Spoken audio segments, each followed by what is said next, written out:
Bienvenue dans le rendez-vous des contes pour enfants Passage sur Radio Tiroir.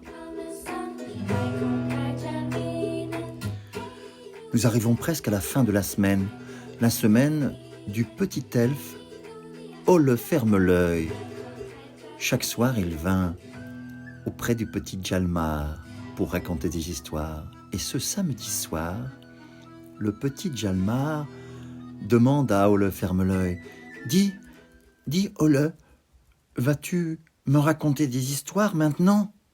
Dis, Ole, tu me racontes une histoire, on est samedi soir.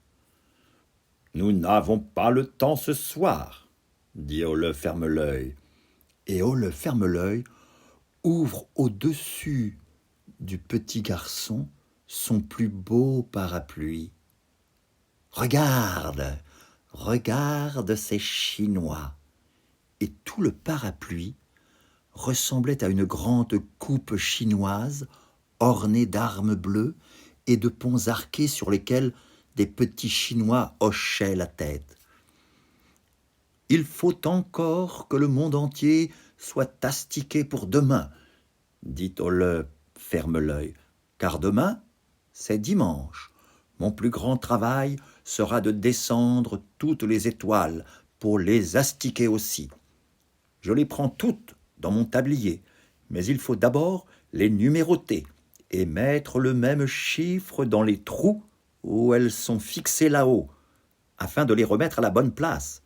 « Non, vous exagérez, monsieur Ferme-l'œil, vous exagérez !» C'était un portrait, le portrait d'un vieil homme, un portrait accroché sur le mur contre lequel dormait le petit garçon Hjalmar. « Écoutez-moi bien, monsieur Ferme-l'œil, je suis l'arrière-grand-père de Hjalmar. Je vous remercie de lui raconter des histoires. Oui, je vous remercie, mais vous ne devriez pas lui fausser ses notions. On ne peut pas décrocher les étoiles, on ne peut pas les polir. » « Merci bien, dit Ole Ferme-l'œil. Merci à toi, vieil arrière-grand-père de Hjalmar. Mais moi aussi, Ole Ferme-l'œil, je suis encore plus ancien que toi. Je suis un vieux païen.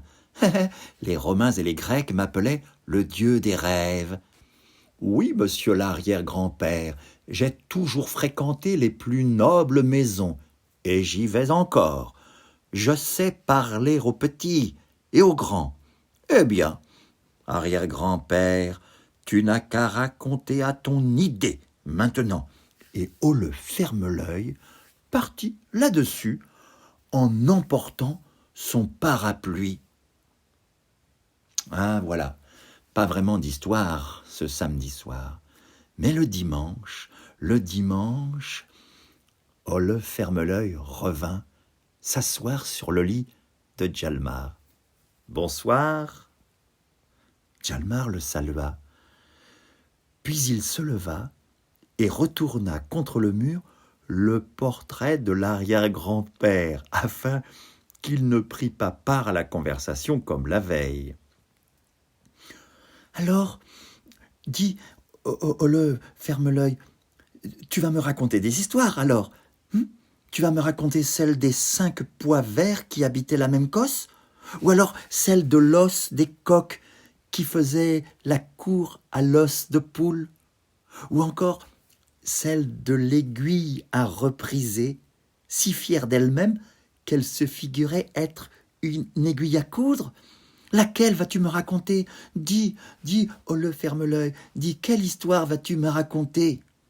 Oh, dit Ole Ferme-l'œil, il ne faut pas abuser des meilleures choses. Je vais plutôt te montrer quelqu'un.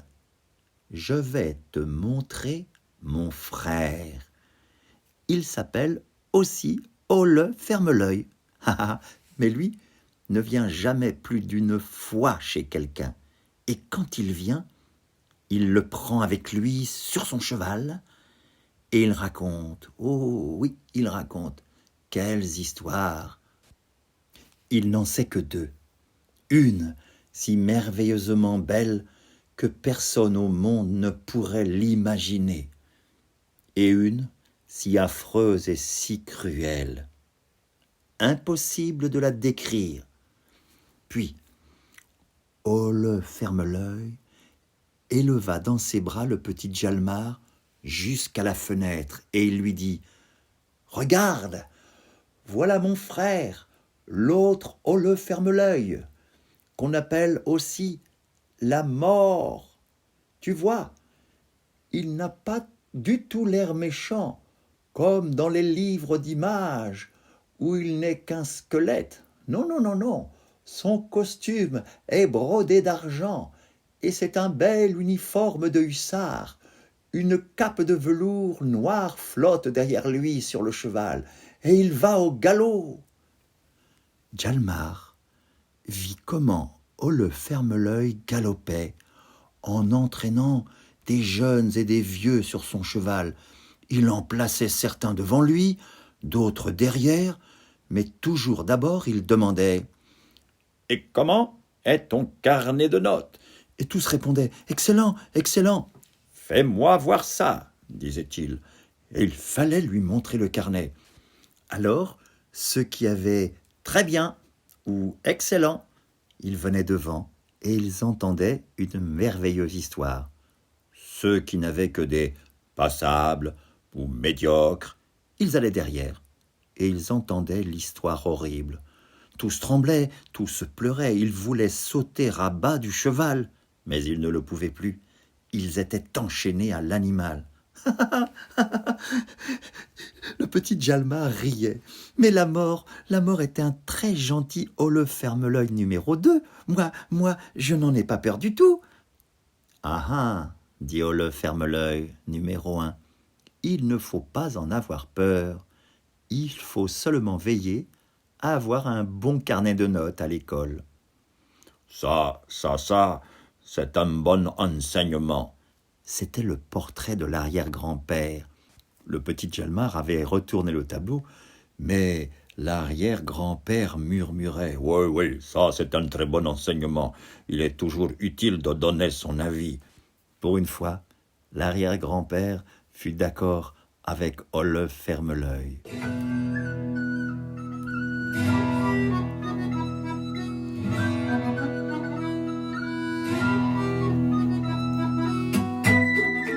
Ainsi se termine la semaine avec Ole Ferme-l'œil, le petit elfe.